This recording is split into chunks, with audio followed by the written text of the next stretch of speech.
Esto es Desde la Redacción, el podcast de Rosario 3. Mi nombre es Mariano Galín. Y el mío, Ezequiel Clerici. En este episodio conversamos sobre política industrial con el empresario y presidente de la Unión Industrial de la Región Rosario, Román Guajardo. Este militante de la industria nacional es uno de los fundadores del podcast La Fábrica y un conocedor de las debilidades y las potencialidades que ofrece el sector. ¿Cómo es la relación de la industria con el gobierno de Milei? ¿Es todo oposición o también hay coincidencias? ¿Qué influencia tiene la geopolítica sobre el desarrollo industrial de Argentina? ¿El campo y la industria dejaron atrás sus históricos desencuentros? Estos son algunos de los interrogantes que Guajardo analizó a lo largo de 50 minutos en DLR.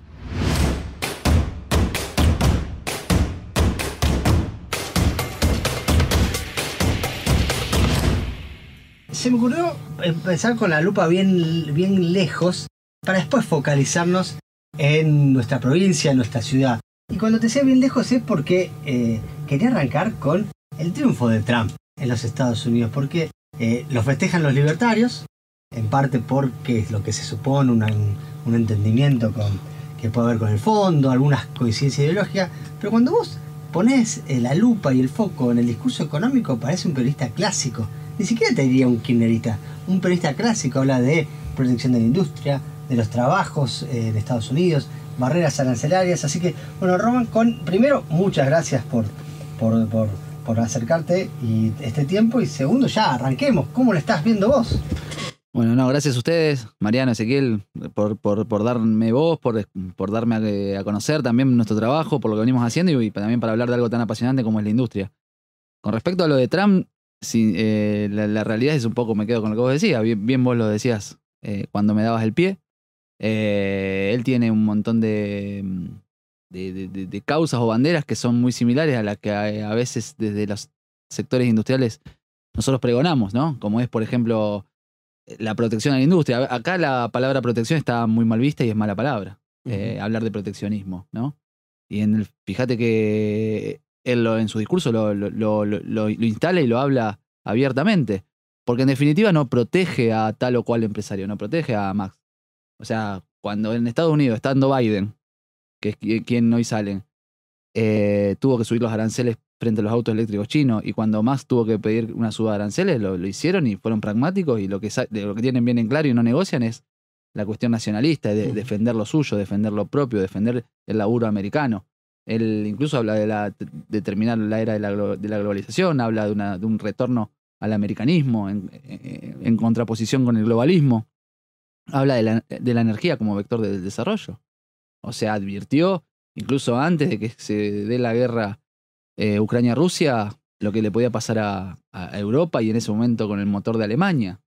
Y hoy ¿qué está pasando? La guerra, con la falta de gas ruso, empezó a trastabillar su economía, que no para de caer. Exactamente, y con la política ambiental, el Plan 2030 y demás, Alemania había dejado las centrales nucleares y las tuvieron que reactivar. Y entonces hay toda una discusión en cuanto al costo, el precio de energía, el hacerse de energía y lo estratégico que en definitiva es para el desarrollo de los países. Hoy, en muchos casos las guerras no se hacen disparando. Y en eso es un jugador interesante que habla de una industrialización que pone en alza la generación de empleo con agregado de valor, realza la importancia del sector industrial americano y también de llevar para adentro toda esta nueva ola, que ya no es tan nueva porque se instaló en su anterior presidencia, del reshoring, nearshoring y demás, que para explicarle un poco a la gente es volver a traer a su país las empresas que se fueran afuera.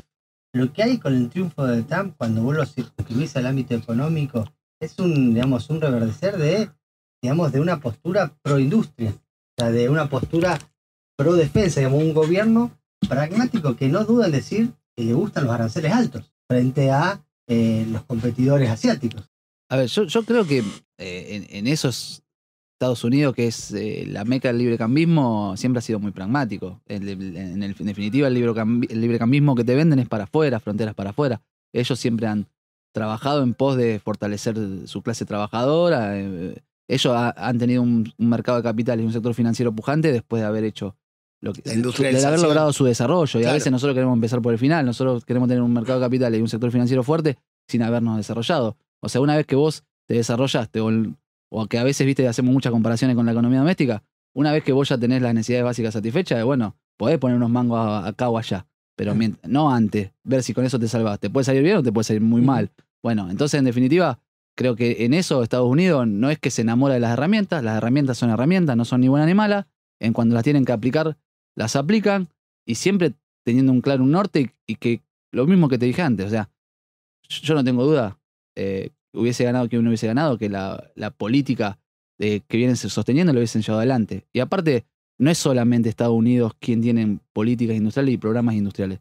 Si vos te fijás en los países desarrollados de primera línea, o bien los países emergentes, todos tienen programas de industrialización. No hace falta irte a las primeras potencias, te podés ir acá cerca. Brasil tiene un gran programa de industrialización, y ahí tenés otro ejemplo. Lula o Bolsonaro tenían política industrial. Bueno, te escucho y lo primero que pienso es, ¿crees que en algún momento podremos superar una dirigencia política que discute demasiado entre ellos y no se pone a ver, digamos, justamente estas cuestiones que vos marcás, de decir, podemos tener diferencias, pero tenemos un plan de industrialización o un plan económico que nos supera a uno como gobierno? Digo, para salir de esta lógica que tuvimos hasta hace muy poco, que es la grieta, ¿no? Entonces, todo lo que hacía un gobierno, porque era de un signo distinto, era malo o estaba mal, y cuando cambiaba, el anterior decía lo mismo del otro. Mira, ahí me gustaría marcar una cuestión. Cuando Mariano hacía mi presentación, él hablaba de mi participación en entidades industriales, y la realidad es que, si más allá de ser temporalmente presidente de tal o cual entidad o tener un cargo en tal o cual otra, yo siempre me defino como un militante industrial. Si ustedes ven mis redes, ven mis perfiles, hablan conmigo, ustedes me conocen de hace tiempo, yo siempre me defino como un militante. ¿Por qué milito la causa industrial? Porque yo entiendo, y el grupo de personas que trabajamos activamente en esto, en los distintos ámbitos que vos dijiste, ya sea en la Regional Rosario, en la Federación Industrial de Santa Fe o en la propia Unión Industrial Argentina, entendemos que para un país tan extenso geográficamente como el nuestro, con 50 millones de habitantes, no existe un mejor modelo de desarrollo que el industrial. Obviamente, podemos estar confundidos. Nadie es el dueño de la verdad. Nosotros entendemos que es la mejor forma de desarrollarlo. Va a haber otras personas que crean que no, que el camino es otro, pero no existe experiencia con la extensión geográfica que tenga nuestro país y con la población que tiene nuestro país, que sin un modelo, sin agregado de valor, no se haya desarrollado. A veces, viste, te hablan del cortar y pegar, te hablan del modelo, del caso de éxito del modelo uruguayo. Bueno, Australia es un gran ejemplo, listo. Ahí vamos a meternos en Australia, profundicemos Australia. Australia tiene prácticamente tiene una extensión geográfica más grande que Argentina, tiene la mitad de la población y tiene muchísimos más recursos naturales que Argentina. Entonces, si la verdad que en materia de recursos naturales per cápita a los australianos le alcanza para desarrollarse con una matriz primarizada, me parece perfecto. El mejor modelo de desarrollo para tal o cual país va a venir de las entrañas de ese propio país. Es decir, si nosotros los argentinos no trabajamos para nuestro desarrollo, ¿quién va a venir a hacer el desarrollo?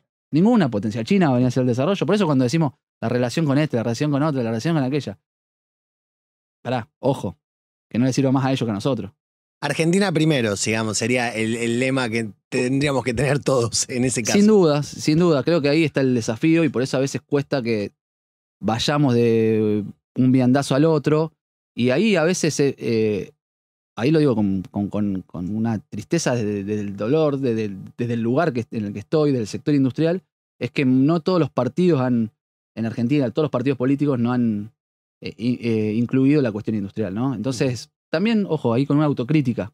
Creo que también los industriales tenemos que poner sobre la mesa ciertas cuestiones, comunicar, trabajar, mostrar lo que hacemos, y que en muchos casos nosotros no es que no somos productivos porque no queremos, sino porque el entorno en el que vivimos no lo permite. Metámonos en eso. Sí, vamos a meterle eso como pie. Una cuestión que viví en esta última, digamos, en el último día de la industria, que se hizo justamente en Roldán. Sí, fui local. Bueno, estuvo toda la dirigencia, y lo que yo pude ver de a poco, quería preguntarte a ver si estoy bien rumbeado o no. Yo estoy viendo que de a poco, al menos en Santa Fe, veo ya que a nivel de dirigencia se están cortando los cortocircuitos entre la dirigencia del agro y la dirigencia de la industria.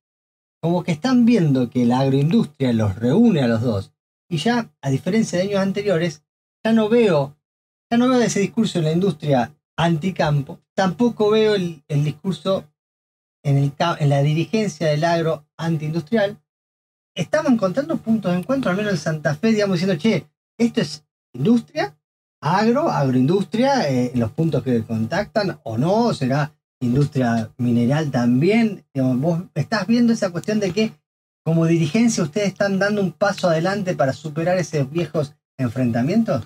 A ver, lo que yo creo es que no tiene ningún sentido que haya una grieta en ese sentido. ¿Por qué? Porque cuando antes hablábamos de las condiciones para el desarrollo, yo también soy un defensor de los recursos naturales y también es importante contar con un sector primario pujante. O sea, Argentina necesita del campo, Argentina necesita de la minería, Argentina necesita de los hidrocarburos. En los niveles de pobreza que nosotros estamos, si nos ponemos a elegir, estamos al horno. Entonces, lo que yo creo que no nos alcanza. Son dos cosas distintas. Argentina necesita un sector agrícola pujante, un sector ganadero pujante, un sector minero pujante, un sector energético pujante. Ahora, a eso hay que agregarle valor para que podamos vivir bien la mayoría de los argentinos en ese modelo que nosotros militamos y pregonamos. Sí, también creo que esa grieta no tiene sentido porque en la realidad no se da. Santa Fe es un ejemplo típico y si querés nos metemos en Roldán, que a mí es algo que me tocó aprender. Yo soy rosarino, hace 10 años vivo en Roldán, ya soy, te diría, mitad y mitad porque me involucré mucho con la comunidad y a mí me ha abierto mucho la cabeza, distinto a lo que por ahí pasa en las grandes urbes, ¿no? Rosario, Buenos Aires, Córdoba, en donde también la dinámica propia de la ciudad está lejos de esos centros de producción. Cuando uno va a esa zona, y hoy, por ejemplo, me toca ir a jugar Liga Cañadense de Fútbol, a Las Parejas, Armstrong, Cañada de Gómez, Las Rosas, uno va viendo que no tendría ningún sentido para esa industria que no haya campo y viceversa. O sea, la maquinaria agrícola, la agroalimentaria, ¿qué sentido tendría esa industria sin el campo y al revés? ¿Cuánto produciría ese campo sin las bondades que le da la industria? No existe, no pasa. Todos valoramos lo importante que hay que tener los productores agropecuarios en la ciudad. Todos valoramos lo importante que hay que tener los industriales dentro de la ciudad. Son personas comprometidas que aportan y mucho. Y ese es el salido, esa es la salida. Yo digo, a veces hay pequeños ensayos de laboratorio que no hace falta. Somos de importar modelos de desarrollo de afuera. Esto de copiamos y pegamos el uruguayo, el chileno, que son nada que ver a nosotros, el país, la extensión, la gente, todo lo que te comenté antes, o el australiano. Digo, vayamos acá, busquemos. Y te vas, por ejemplo, a Las Parejas, te vas a Armstrong. No tienen montaña, no tienen puertos, no tienen ríos, no tienen minería, no tienen petróleo, no tienen pozos de petróleo que sacan petróleo. Y los tipos tienen pleno empleo. ¿Por qué tienen pleno empleo? Porque desarrollaron en una población de 15.000 habitantes 80, 90 fábricas. Importan laburo de la otra localidad. Entonces, fíjense cómo han logrado desarrollarse, cómo han logrado tener habilidades por encima del promedio de poblaciones similares, con centros tecnológicos, con formación, con un nivel de capacidad de la gente que supera a otros lugares, que son buscados por otras partes del país, incluso con salarios más altos. Porque la industria, entre las otras virtudes que tiene, es que es sumamente formal el empleo. Casi no hay informalidad en el sector industrial. Y después, en general, los convenios colectivos de trabajo, el salario promedio, está por arriba de la media. Entonces vos estás viendo que a nivel dirigencial empresario, esas cuestiones están quedando, esas diferencias que están quedando en el pasado. A ver, yo de mi experiencia en este tiempo que estoy participando en las uniones industriales no he visto una grieta y nosotros sinceramente tenemos muy buena relación con los dirigentes del campo. Y es genuina, es sentida, no es careteada para la foto. Yo lo percibí en esta última reunión, un proceso que vengo de percibir. Hemos viajado con la gente de la Sociedad Rural Argentina Joven a distintos lugares. Hace poco hemos hecho las giras agroindustriales en donde vamos a ver. Mucho más punto en común que. 100%. Ahora, atado a lo que te había preguntado, o había hecho como pregunta recién Ezequiel. A nivel nacional, después vamos a incluirnos a la provincia. Esas líneas de contacto, ¿vos lo estás viendo o este gobierno, este modelo, van por otro lado en el sentido de que ahí sí aparecen las dificultades para hablar, los desencuentros? ¿Cómo estás viendo vos entonces este momento como un industrial de la economía y ese desencuentro tal vez industria, hoy podríamos decir industria-gobierno? Bueno, vos hablabas antes también de lo que pasó en Roldán y en Roldán fue un poco claro. Si vos te fijabas, estuvo prácticamente la cúpula de las uniones industriales argentinas, provinciales y de la zona y también del gobierno provincial con la presencia del gobernador, la vicegobernadora y gran parte del gabinete, muchísimos funcionarios municipales, pero no había nadie del gobierno nacional. Realmente hoy a ver, yo también entiendo a los funcionarios nacionales, ¿no? Si no hay herramientas, y no hay programa y no hay política industrial, tampoco. ¿Para qué vas a aparecer? Tampoco tienen mucho para hablar. O sea, uno, a ver, yo además de ser empresario soy dirigente. Entonces tengo que tener claras ciertas cuestiones y esas cosas las tenemos en clara. Entiendo el lugar y el rol y las herramientas de las que disponen. Entonces, sinceramente hoy no tenemos mucho diálogo porque tampoco hay mucho, más que algunas expedientes que pueden haber de ciertas cuestiones que aún funcionan, no hay mucho más que eso. Hoy no hay herramientas de política industrial y es algo que nosotros siempre venimos trabajando para que haya, porque entendemos, a ver, de vuelta, porque en los países desarrollados, en los países con los que competimos, incluso de la región, las hay. Claro, no podés no tenerlo. Y vos estás viendo que falta una política industrial en este momento por parte del gobierno nacional. Más que hoy no existe una política industrial claramente del parte del gobierno nacional, aparte incluso en los discursos se ha manifestado en ese sentido. O sea, lo que pasó en la UI el Día de la Industria habla a las claras, o hace poco retuiteando, por ejemplo, la famosa propaganda de la época de la dictadura, ¿no? La industria nacional es más la silla que se rompía, como que la industria nacional es cara y de mala calidad. ¿Y eso ustedes en qué lugar los ponen? ¿Los pone más en un lugar defensivo en el sentido de conservar lo que hasta ahora más o menos han logrado conseguir? ¿O los pone también con la expectativa y la apertura de decir, bueno, tal vez esto sea una etapa, esa etapa que estoy tratando de ser el abogado del diablo, ¿no? Es la etapa de acomodar la macroeconomía. Conseguir algunos insumos más baratos que no podíamos conseguir importados. Acomodar los precios relativos y tratar de a partir de ahí salir adelante. ¿Lo ves un poco así o tenés menos esperanzas en eso y pensás que van a ser 4 años? Sí, o van a ser 4 años. Yo creo que eso es más rimbombante porque la industria sobrevivió a todos. Sí, yo no sé titular mucho las cosas. Ustedes me conocen de hace tiempo, yo soy más de ir viendo un poco cómo se van dando las cosas momento a momento. ¿Pero estás en una etapa más defensiva o tenés la esperanza de que se pueda dar vuelta? Yo siempre soy proactivo, ¿no? Bien. Creo que uno como industrial tiene que, qué mejor que un industrial, ¿no? Que se ha adaptado a tantas situaciones, tiene que tratar de encontrarle la vuelta. Yo creo igualmente que, por ejemplo, frente a las cuestiones macroeconómicas, estructurales que se están viendo, cuento siempre una anécdota. El 1 de septiembre del año pasado, ya estaban en la carrera final los 3 candidatos que eran Bullrich, Milei y Massa. Se hizo el Día de la Industria en Paraná. El 2 de septiembre el Día de la Industria, como caía sábado, se hizo viernes 1 de septiembre en Paraná. En ese momento, uno de los platos fuertes eran los 3 economistas o 3 economistas de los equipos de estos 3 candidatos. Yo les aseguro que si traías un marciano, los sentabas ahí en el anfiteatro en el que estábamos. Y el marciano que no conocía nada de Argentina, no conocía ninguno de los candidatos, nada, lo sacabas afuera y ustedes dos le ponían el micrófono y le preguntabas quién era de centro izquierda, centro derecha, extrema derecha. El flaco te iba a decir, los 3 hablaron de ajuste, de equilibrio fiscal, de organizar el cómics, ordenar la macro. Entonces, en definitiva, creo que esas cuestiones eran totalmente necesarias porque lo que vivimos el año pasado fue complejo y fueron una serie de desaciertos que hicieron que se termine como se termine, ¿no? Entonces creo que la cuestión de la estabilidad macroeconómica creo que era una cuestión inevitable para quien le toque haber asumido. Sí, aparte parece la lógica de un país que más o menos si pretendés tener algún tipo de política económica, productiva, sustentable, necesitas que ciertas lógicas de tu economía estén ordenadas. Sí, no podés tener la inflación disparada porque sí va a ser muy difícil sostener cualquier programa. Ahí me gustaría, y yendo un poco a lo que vos comentabas, y justamente esto, hemos tenido época donde hubo política industrial y estabilidad macroeconómica y hemos crecido, y de hecho han sido las últimas mejores épocas que hemos tenido. De todas maneras, frente a lo que vos me comentabas en cuanto a la expectativa,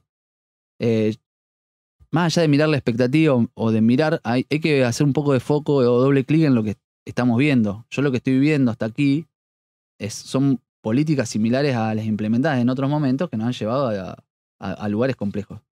A veces se habla de un rebote o de una salida o de una B, de una W. Serrucho ahora. Lo que fuere. El tema es quién incluye esa salida, digamos, ¿no? Yo creo que estamos en un modelo entre ganadores y perdedores, que puede no incluir tranquilamente la industria nacional, puede no incluir al laburante, al asalariado, a ciertos sectores del interior. Bueno, son las preguntas y los desafíos que tenemos por delante, que no van en la línea, y te lo ato al principio de la charla, no van en la línea con lo que está pasando, por ejemplo, en donde muchas personas que tienen las mismas ideas que el gobierno nacional y que defienden a Trump y que hablan de Trump y se llenan de boca de Trump no lo está haciendo, digamos. Y no lo va a hacer. No lo hizo. Obviamente no lo hizo, ya, va a dejar que nosotros lo hagamos. Bueno, obviamente. Porque estamos hablando de una de las potencias centrales del mundo. Claro, ellos tienen un mercado interno y un poderío para bancarse un montón de cosas, pero el caso del biodiesel es importante. Fíjate cómo es el tema. Estados Unidos frena, esto antes de Trump, porque esto que hablamos de políticas estables a largo plazo, frena el ingreso de biodiesel argentino hacia 2016, diciendo es un biodiesel subsidiado. ¿Por qué? Porque la fábrica de biodiesel compran la soja más barata porque hay retenciones. Fantástico. Te frenan, te pusieron una barrera, nunca más volvió a entrar biodiesel argentino a Estados Unidos. Nunca más. Hoy están en 70 y pico el derecho aduanero, llegó hasta el 150. Se da vuelta a Estados Unidos y ellos son los grandes subsidiadores de su campo. Los farmers están recontra subsidiados. Entonces, por eso digo, esta idea de que hablábamos, o sea, esta idea está vigente con Trump, tal vez más atenuado con los demócratas, pero está vigente esa idea que de cierta política, en este caso agropecuaria, pero por intervención al fin, que acá hoy creemos que el triunfo de Trump no significa eso, cuando todo lo contrario lo revaloriza a nivel global. Y yo te quería hacer esta consulta que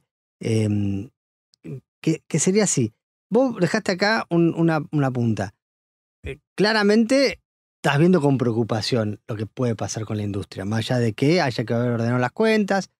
¿Sos de los tremendistas o de los preocupados? Viendo por lo que vos ves, o sea, sos de lo que ya dijeron, mira, estamos mal, pero no nos volvamos locos tampoco. No, bueno, yo de vuelta a lo mismo. O sea, a mí me toca tener roles dirigenciales. Yo tengo que ser una persona objetiva. Y para ser objetivo, yo me tengo que basar en buena información. Y si vos querés, nos metemos en un tema importante, que por ejemplo, para ver la realidad santafesina.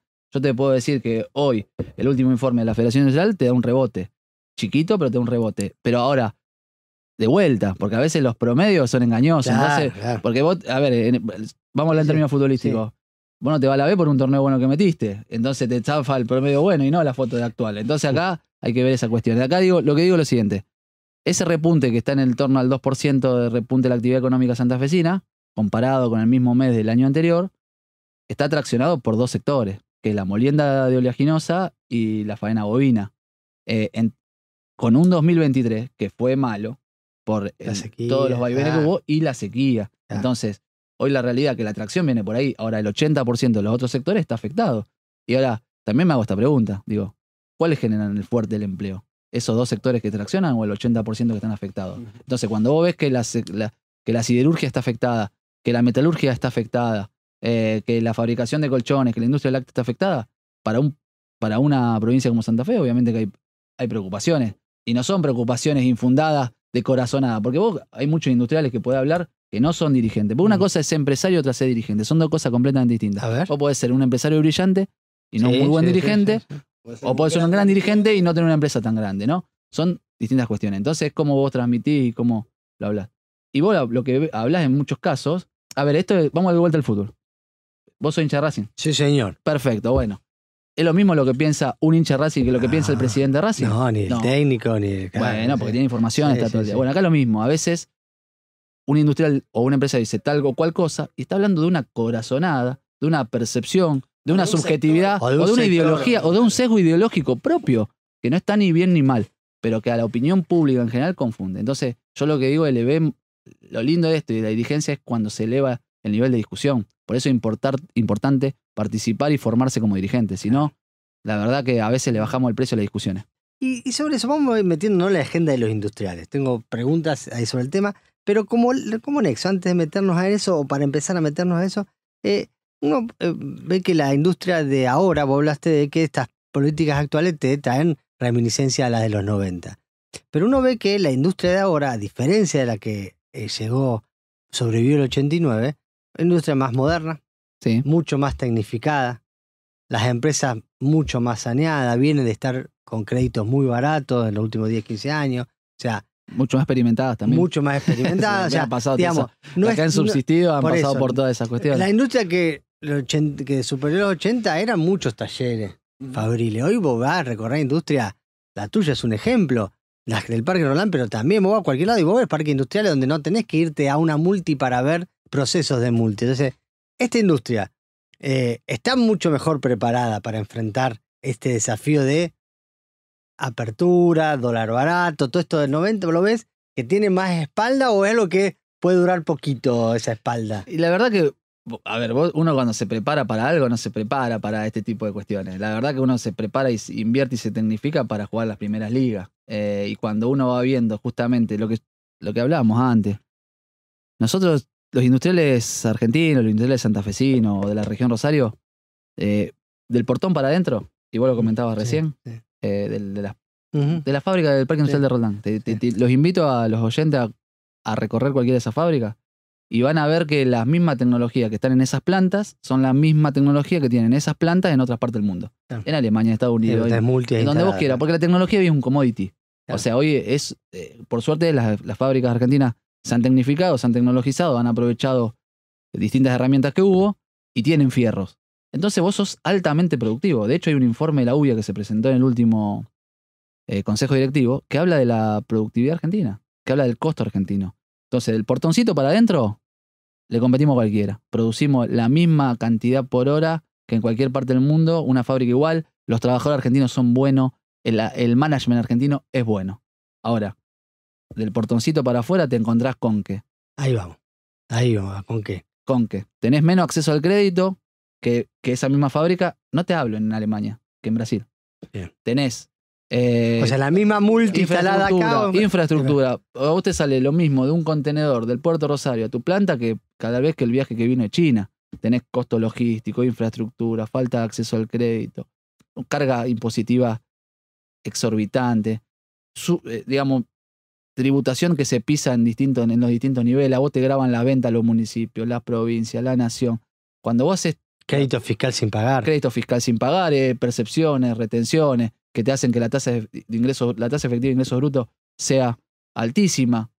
Impuestos a las exportaciones en algunos sectores también, que somos uno de los 13 países del mundo que tenemos ese tipo de impuestos. Sí, y ahí la industria, hay que recordar, la industria también campo. está grabada con retenciones. O sea. Sí, hay sectores industriales que están grabados con retenciones y que en algunos casos incluso se han aumentado esas retenciones. Bueno, ahora, no sé si lo ves también así, pero... Impuestos a las importaciones, aranceles. Ahí hago un punto de conexión con el clima de época que trae Milei.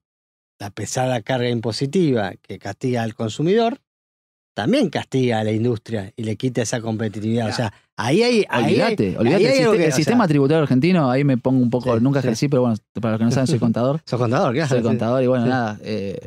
Digo, el sistema impositivo argentino es de lo más regresivo que hay a nivel mundial. O sea, termina pagando mal el que ahí tiene. Tenemos un punto en común, ¿no? Para unir lugares, o sea, políticos de distintas índoles. Ahí hay algo para trabajar, porque ahí te consigue todo. El consumidor, que cuando va a comprar una pilcha la ve cara, el industrial que dice, che, yo puerta afuera no puedo competir. O sea, y tener el discurso liberal que va en esa línea.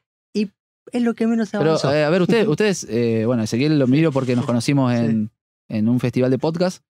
Y uno si va viendo un poco lo que hablan los grandes exportadores que hemos llevado, te hablan de lo mismo. Hay una anécdota del dueño de Granja Tres Arroyos que le habló con un árabe y el árabe le dice, yo compro pollo, no compro impuestos. Granja Tres Arroyos, la productora avícola más grande del país. Qué buena esa. Claro, o sea, el tipo, estamos hablando de que es una bestia. Ya nos vamos a meter en el tema de la fábrica, que es el podcast que hace Román Guajardo junto a otros colegas también industriales que han tenido unos invitados de lujo que a nosotros nos encanta tener realmente, con entrevistas muy buenas. Va a ser un momento también que eso me interesa, pero hay un punto que acá Román lo destaca por omisión, que es, vos fíjate, él no habla nunca de el costo laboral. No lo pone como una cuestión central, que es como una musicalidad remanida cuando a veces uno habla con determinados empresarios. Y hablábamos fuera de micrófono, y ahí un poco me gustaría que ya desarrolles vos, Román, porque ¿qué es lo que importa de que tu trabajador gane un buen sueldo, digamos? Vos después, ¿en qué te repercute a vos como empresario que tener un mercado interno robusto con poder de compra? La verdad que, bueno, inteligente, Ezequiel. Fíjate cómo se dio cuenta que entre todas las cuestiones que mencionaba, no mencionó. Mirá vos bien, atento. Y es cierto, no lo hago. Habitualmente no lo hago. Porque, sinceramente, me parece que no tiene sentido hacerlo. Porque quien plantea que la salida es con un ajuste a los trabajadores, no entiende cómo funciona la dinámica argentina. Argentina necesita de que los trabajadores estén bien y justamente lo que hablaba al principio, que este modelo de desarrollo es para que la mayoría de los habitantes tengan mejores condiciones y la industria creo que te da esas condiciones. Creo que hay también mucho dando vuelta y la primera pregunta que me hago, lo más importante es, digamos, lo que necesitas que haya es trabajo, que se genere trabajo genuino, que es algo que es cierto que también que se genere trabajo formal, que es algo que Argentina tiene para discutir. Vos me decís, ¿hay que trabajar y mejorar ciertas cuestiones en materia laboral? Sí, porque tenemos que hablar de lo que nos pasa. A ver, un juicio laboral a una pyme que pone su primer empleado lo tumba. Y no te lo digo yo siendo pyme. A ver, nosotros arrancamos de muy abajo. O sea, yo he visto he pasado familiarmente esos momentos en donde mi viejo, la parte más difícil fue cuando, no ahora que tenemos 40 trabajadores, ¿entendés? No te mueve y no te cambia. Tenés 30 años en el mercado, sabés cómo funcionar, tenés un equipo de gente que te trabaja, que te contiene. El tema es cuando arranca un comercio, alguien que me está escuchando y que diga, loco, a mí me pasa esto, yo me voy, me fundo. El comercio flaco, dice, yo puedo dar un salto contratando un empleado más, pero me o también Bueno, esa frase de que se adjudica mucho eso es cierto. a la industria. Me decís cuánto empleado tenés, cuánto problema tenés. Eso es cierto. Yo tuve esta discusión en el podcast con Moreno, con Guillermo Moreno, y es cierto eso, o sea, no hay que negarlo tampoco, porque nos pasa a todo el mundo, todo en época de bonanza, hemos dilatado decisiones de contratación al máximo posible, poniendo hora extra, contratando a través de agencias, haciendo lo posible, porque no sabía que después pasaba, si se terminaba esa bonanza, ¿y qué pasaba después con la gente? No es por el costo, entonces, es por la, a ver si entiendo, no es por el costo, es por el tema de la salida, cómo se puede producir. Exactamente. No es por el costo de construir, sino el costo de vincularse. No, a ver, a eso. No, y al riesgo de jurídico, al riesgo de la industria de juicio, que acá es de las más pujantes. Sí, a ver, el salario también tiene, todo tiene son monedas que tienen dos caras. Ese salario, o sea, las fábricas y la producción nacional, al también depender tanto del mercado interno, bueno, necesitas consumidores. Pensar que el trabajador es algo aparte del propio consumidor, estamos confundidos. Entonces, digo, no pasa por ahí. Creo que sí hay cuestiones que tenemos que resolver, discutir, porque los números son claros. No hay generación de empleo formal, muchas pymes la situación laboral la padecen, la sensación de que van a un tribunal y pierden el juicio de movida, pase lo que pase, así te hayan afanado, te desalienta y contribuyen a todas estas cuestiones que a veces después no dan nada. Es lo que hablamos también antes de la charla. Son las que terminan repercutiendo en el precio que pagan los consumidores. Porque si vos no tenés esos márgenes o esos el costo de la RT por el exceso de juicios, que también la RT te aumenta mucho las cuotas. Vos sabés que eso que contaste cuando recién me vino a la cabeza el año pasado y el anteaño, recorrer empresas de la región, metalmecánica, sector de línea blanca, que acá es muy fuerte y que estaba muy pum para arriba, me decían, yo ya estaría para un segundo o tercer turno. Pero prefiero no, hora extra, una máquina nueva que incorporo, porque sé que si esto se da vuelta, ya lo tuve hace 3 años que bajarlo y fue un problemón. Me angustió la vida, nos peleamos entre los dos. O sea, eso también está marcando una necesidad y que me parece que eso también había coincidencia en la necesidad, con los matices, ¿no? Obviamente, entre los economistas y los distintos candidatos del año pasado, de que algo había que acomodar, sobre todo en el tema y creo que algo puede estar saliendo ahora, o estuvo saliendo ahora, el tema también de las multas que encarecen muchas veces las desvinculaciones, que hacen que la pyme sea la hipoteca de la casa, despedir a alguien por las multas, generalmente cómo se las contabilizan.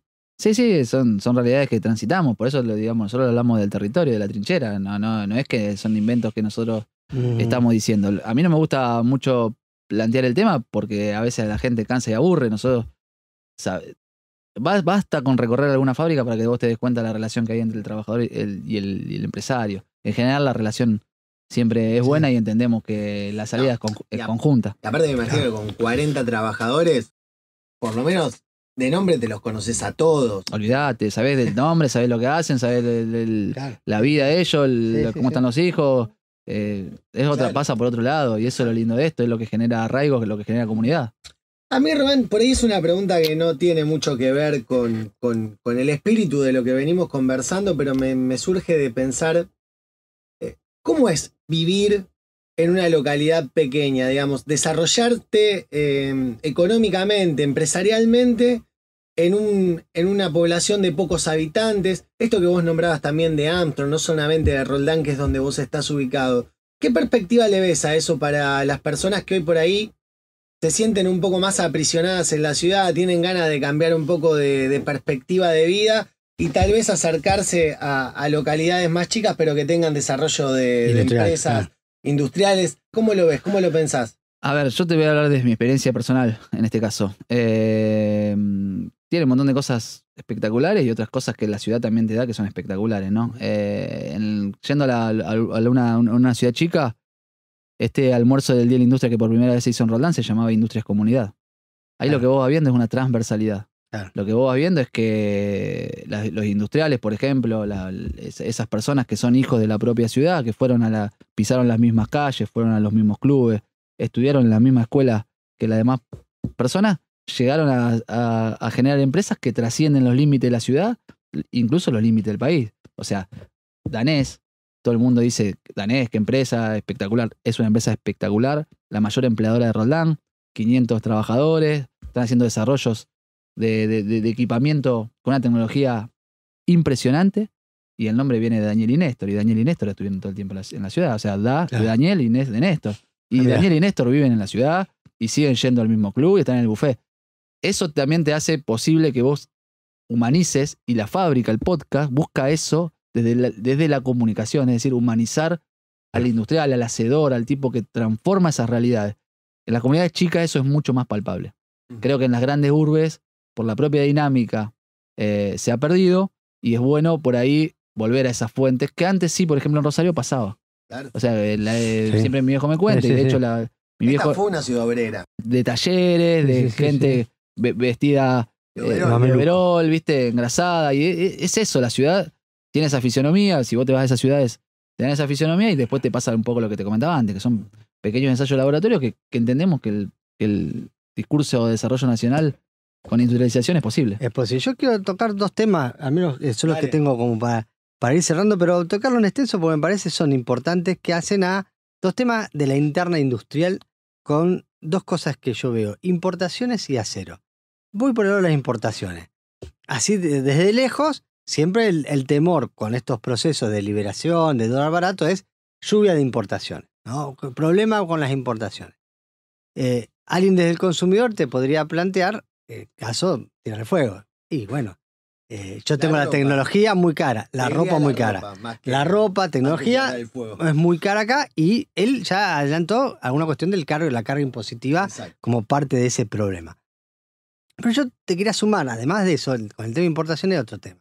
Yo viendo los registros del año pasado de un gobierno, digamos, con un discurso industrialista, productivista, que el problema de las importaciones hizo que durante el segundo semestre ya del año pasado caiga la actividad industrial, porque ese acerramiento de importación era tal que no había insumos para producir. Incluso ni siquiera insumos que no competían con los que estaban acá. Un gran problema, me acuerdo. Un gran problema. Ahora se está abriendo y vos ves que las empresas te dicen, no, ahora no tengo ese problema. O sea que algo de la importación es interesante. El que le compite debajo del precio, lo que no había empezó a estar. Pero además estoy viendo una cuestión. Los industriales son rápidos, sobreviven. Y yo también veo que no es que está el industrial y el importador. Muchas veces la misma empresa, para sobrevivir, va cambiando. Pasa a ser de industrial a importador. Justo hablaba con empresarios industriales para preguntarle cómo están las importaciones. Le estoy hablando de productos de hogar, para decoración de hogar, y me dice, mira, justo estoy en China comprando. Yo te llamaba para ver si estaba preocupado por la importación. Y yo no fabrico más. O sea, ¿cómo es esa historia? Porque, a ver, ¿cómo es la relación con la importación? ¿Es un cuco? ¿No es un cuco? Es un cuco discursivo, pero rápidamente nos convertimos en importadores. Mira, hay un montón de aristas ahí. Está buena la pregunta y está buena poder hablar un poquito. Hay distintas experiencias. Yo te puedo hablar que, por ejemplo, de pasar de un modelo de producción a importar final no te garantiza que bajen los precios. Te lo voy a dar un ejemplo. A ver. En mi rubro... ¿Rubro vos estás? Contalo. Yo fabrico diluyentes para pinturas, tinners. No somos muchas fábricas. Cuando mi viejo arrancó con su empresa, un tinner te diría que era 98% de fabricación nacional. Argentina, en los distintos vaivenes, han perdido distintas fábricas productoras de distintas materias primas químicas que se fabricaban acá, entre otros argumentos de esto que comentaban, que eran más caros por por el salario que era el del petrolero, ¿ok? Nunca bajó el precio. ¿Por qué? Porque ¿dónde se concentró esa compra? En importadores. Hoy, lo que antes producían 2 o 3 fábricas que había en Argentina, lo pasaron a importar de distintos lugares por volumen, 2 o 3 importadores, controlan ese precio y en definitiva la pyme sigue pagando ese insumo caro. Después, carteliza. Exactamente, vos tenés o cartelizada la producción nacional o cartelizada la importación. A mí dame siempre el que genera laburo. Entre cartel y cartel preferimos el que al menos da empleo acá. Sí, porque de última te peleaste. Sí, por eso también, por ahí es a veces cuando eso, hablan de los supermercados también hablan de la importación y pará, si los super son los que también importan. Después vos hablabas de algo interesante. Una cosa es impo de insumo y otra cosa es impo de producto terminado. O sea, Trump lo que graba es el producto, claro, o sea, lo que graba es el producto terminado. Vos no le podés vender biodiesel. Ahora, si Trump tiene superproducción de biodiesel y no le alcanza el aceite de soja y vos le querés vender aceite de soja crudo, Trump te la compra y le agrega el valor en Estados Unidos. Claro. Bueno, son distintas discusiones. Acá lo que a veces vemos es que se abre la importación al bien final. Entonces, de vuelta, te lo da todo lo que veníamos hablando antes, sin haber arreglado cuestiones de la micro, porque estamos bien hablar de equilibrio fiscal, esto, lo otro, macroeconomía, pero la micro, No le bajaste impuestos. ejemplo, mejorar la infraestructura y demás. O sea, ¿cómo hace para competir contra eso? O sea, no puede nadie. Estamos hablando de países que subsidian las exportaciones, solo acá las grabamos. Entonces son, digamos, cuestiones que Vos llamás a prestar atención a quiénes son los que importan también. Que no se repitan modelos no te garantiza, concentrados. yo lo que te digo que no te garantiza, no es que se solucione, no es tan lineal que vos decís, che, listo, abramos las importaciones. Y después lo último que te digo como reflexión, yo soy un gran defensor de la industria nacional.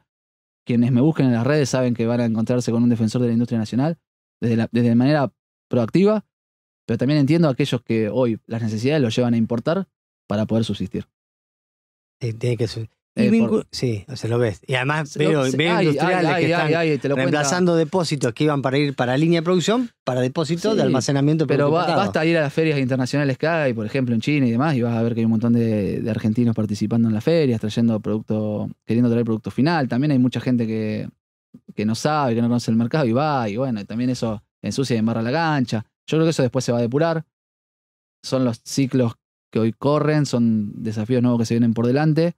Que, insisto, no te garantizan que al consumidor le dan un resultado distinto y que sí creo que le pueden perjudicar es fuertemente la mano de obra. Es decir, ese que, no sé a quién te referís, pero esa persona que antes tenía un depósito que era para producción y hoy lo tiene para depósito de importado final, claro, seguramente dejó de contratar X cantidad de personas o va a tener que despedir X cantidad de personas. Entonces, se exprime el mercado local que a la vez es el que te compra vos aquello que producís. A ver, es muy simple. A ver, yo te cuento un caso, no voy a entrar en nombres para no, porque no tengo el consentimiento de esa persona, pero una persona fabricaba un cierto bien aquí, donde compraba desde la caja, el tergopor que va adentro, la bolsita, bla, bla, bla, bla, de packaging te hablo nomás, lo trae de afuera completo. O sea, afectó no solamente a su trabajador que lo armaba y que le agregaba ciertas partes, sino que además a toda la cadena. Claro. Y eso se va resintiendo, digo, ¿no? ¿Y está pasando? ¿Lo estás viendo eso? Está pasando. En la industria, también, como a la industria le cuesta contratar, a la industria también le cuesta despedir. Sí, despedir, sí, eso sí. Porque eso genera, vos no despedís trabajadores, vos despedís, digamos, muchas habilidades también, claro, que generás y te cuesta mucho. Vos lo conocés a los 40. No a nivel de despido, sino a nivel de esa mutación de industrial a más importador, ¿la estás viendo? No, el despido, por eso no se ve todavía en la empresa. Yo creo que está pasando un poco, en algunos rubros más que otros, pero se está dando y obviamente que a mí me genera una preocupación porque la discusión que nosotros, a mí el punto que me hace ruido es si la generación de empleo en estos nuevos sectores que se va a apuntalar va a ser mayor que la destrucción de empleo. Claro. Creo que en las experiencias donde se han tomado medidas similares, la destrucción de empleo ha sido tan grande que se llevó puesta la generación de los nuevos puestos. En los sectores de servicio y los nuevos empleos no generó, no pasó y terminamos cayendo en crisis sociales que terminaron como terminaron. Y la última, menos de mi parte, está muy relacionado con esto, pero me focalizo en el acero. Que es un tema hoy por hoy de debate. Argentina en los 50 tomó la decisión de tener industria siderúrgica propia, se crearon ciudades en torno a esas industrias siderúrgicas, se crearon habilidades, empresas, o sea, se definió como un valor fundamental.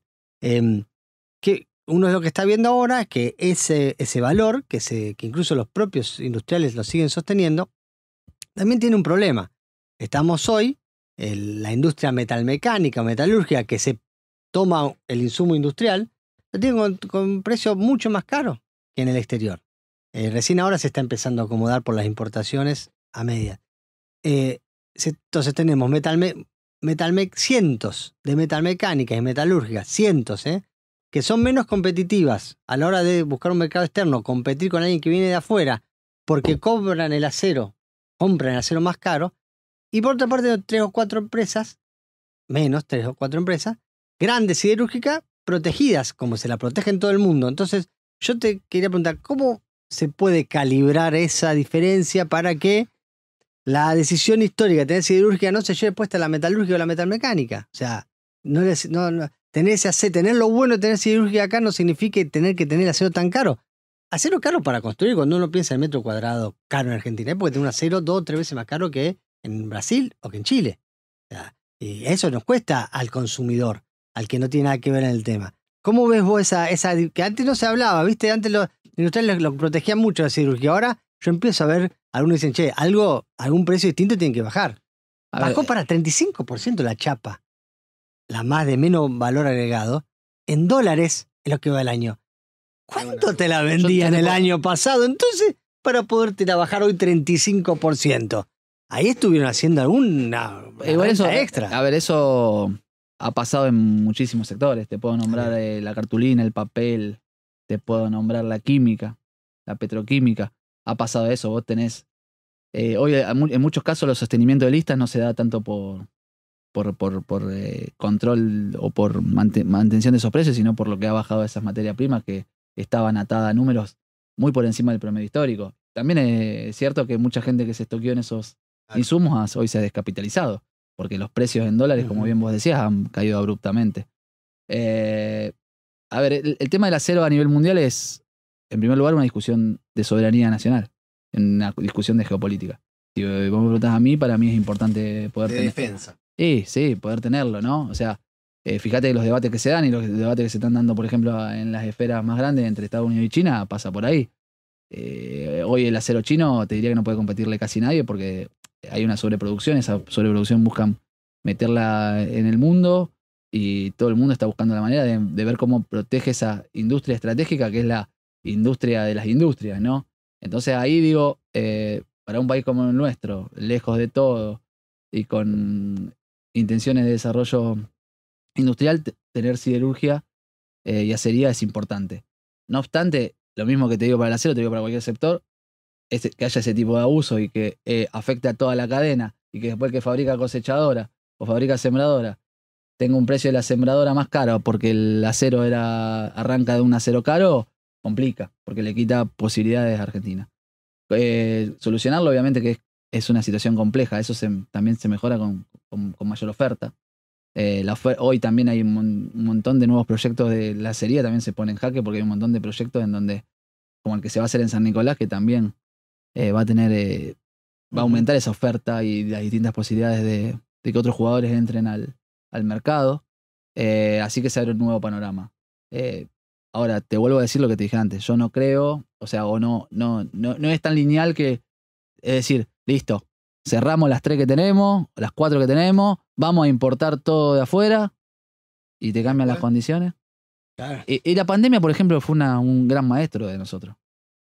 De cómo te cambian las condiciones de un día para el otro. Olvídate, estábamos después pidiendo la pelea a ver cómo hacían para que nos manden esto, aquello. Los países que, a ver, Argentina, la pandemia la sorteó por tener desarrollo industrial. O sea, en otros países realmente dependían de las relaciones geopolíticas. Básicamente... Estados Unidos fue el que entendió básicamente que tenía que volver a tener otro tipo de política industrial, producto de que se dio cuenta que toda su cadena de valor estaba en el extranjero. Claro, olvídate. Sí, bueno, o sea, la globalización permitió que se vaya, que el centro de producción mundial se vaya a Asia y después obviamente fue lo que hizo que en definitiva se dieron cuenta que no tenían la sartén por el mango. Entonces, cambio de política, no tanto globalismo, vamos de vuelta a las bases, a generar laburo de verdad. Y para México fue espectacular porque todas las empresas chinas empezaron a moverse a México para estar cerca de Estados Unidos, que es su principal mercado. A ese punto, digamos. Y hoy México está cambiando su política industrial de una forma inédita en muchísimos años. Estamos hablando de discusiones estratégicas globales, digamos, ¿no? No me quiero ir, Román, sin hacerte una o dos preguntas respecto a la fábrica, el podcast que haces junto a otros colegas tuyos industriales. Así que lo primero que te quiero preguntar sobre la fábrica es cómo surge la idea, qué es lo que los motiva a hacerlo, y la segunda pregunta es cuáles fueron o cuál es la entrevista que más disfrutaste o de la que más aprendiste, o si son varias, decime las cuales. Bueno, surge siempre en este... A ver, nosotros este proyecto arrancó hace mucho, hoy se ve plasmado, arrancó hace mucho porque nosotros entendíamos que una de esas autocríticas que hacemos al sector industrial es que nos faltaba comunicación. Que todo el mundo que fue a una empresa, una fábrica, sale fascinado, pero la realidad es que al irse justamente de las grandes urbes, uno perdió referencia y cercanía con esa fábrica, que no pasa en las ciudades chicas. Claro. Y que nosotros cuando íbamos recorriendo nos encantaba. Y la gente que llevábamos, que era de otro palo, le encantaba. Entonces empezamos a trabajar en materia de comunicación. Primero hicimos una cuenta que se llama Chelt Industria, donde mostramos procesos industriales, y la verdad que tuvo mucho éxito. Y después nos dimos cuenta que hacía falta otra cosa. Que era bueno esto de poder generar la comunicación de la historia del industrial y preguntar también cosas de la actualidad y el futuro. Que estaba bueno escucharlo, porque para nosotros eran grandes maestros, grandes docentes, y siempre sacábamos algo lindo de esas charlas para nuestra vida, para nuestra empresa, para nuestro día a día.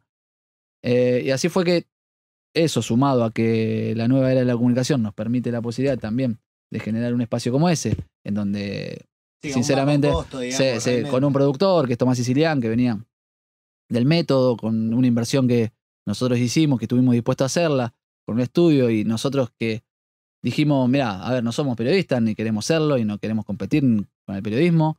Eran charlas industriales con otros industriales, decidimos ir nosotros al piso, porque también el invitado nos dice más rápido que sí.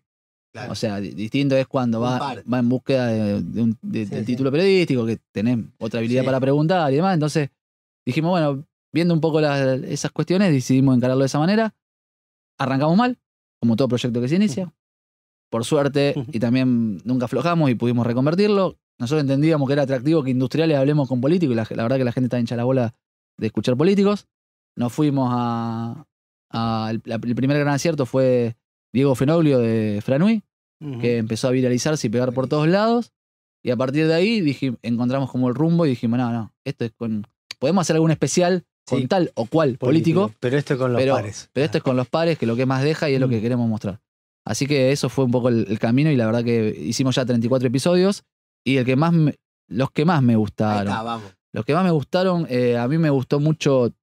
Esto obviamente es personal, subjetivo, el gusto, 100%. El gusto que te diste. O sea, por supuesto. Y es lo lindo de esto, porque a la gente le gusta otro completamente. Sí. A mí me gustó mucho el de Occhiato, que no tiene nada que ver, pero justamente me sirve para... Luzu TV, pero me sirve para entender la nueva era de la comunicación y todo lo que se está transitando hoy en día, que es un rubro que ahora nos metimos, digamos. Entonces me gustó y me sentí ahí como inquieto y con disparadores. Viendo cosas nuevas. Viendo cosas nuevas. Después me gustó mucho a mí por la historia de ellos, el de Villiquen, el dueño de Villiquen, la fábrica de golosinas, porque él arrancó como distribuidor y después se hizo fábrica, que es mi historia. Nosotros fuimos distribuidores, vamos a cumplir 30 años, 25 años y los últimos 5 somos fábrica. Nosotros primero teníamos el mercado, primero teníamos la logística, primero éramos súper expeditivos. El canal comercial tenías. La parte de todo el canal comercial armado, pero no éramos fabricantes. Entonces, toda esa etapa y todo lo que le iba contando a mí me tocó mucho, y aparte tuvieron un incendio muy grande como nos pasó a nosotros. Ustedes también, claro. Entonces, en esa me tocó la fibra más íntima. Después hubo algunas que me dejaron mucho por la capacidad de ellos, qué sé yo, la de Madanes me parece un empresario que está ahí en el top.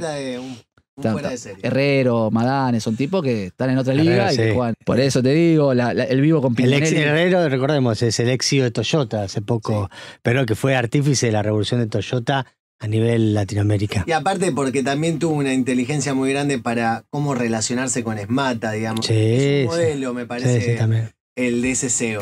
Que lo pudo hacer porque estaba en Toyota, pero no necesariamente los que estaban antes lo hicieron. Ahí está la idea. O sea, es como Estados Unidos. Puede darse alguna ventaja, digamos, de enfrentarse a proveedores de afuera, porque es Estados Unidos. Pero tranquilamente, sin esa decisión política, no lo haces. Bueno, yo lo de Toyota tiene eso. O sea, era Toyota, es cierto. Podía negociar distinto con el sindicato, pero lo hizo. Lo hizo y lo hizo parte, y está bueno como lo mostramos después con Piñanelli en el vivo que hicimos, en el único vivo que hicimos, que también un episodio está bueno.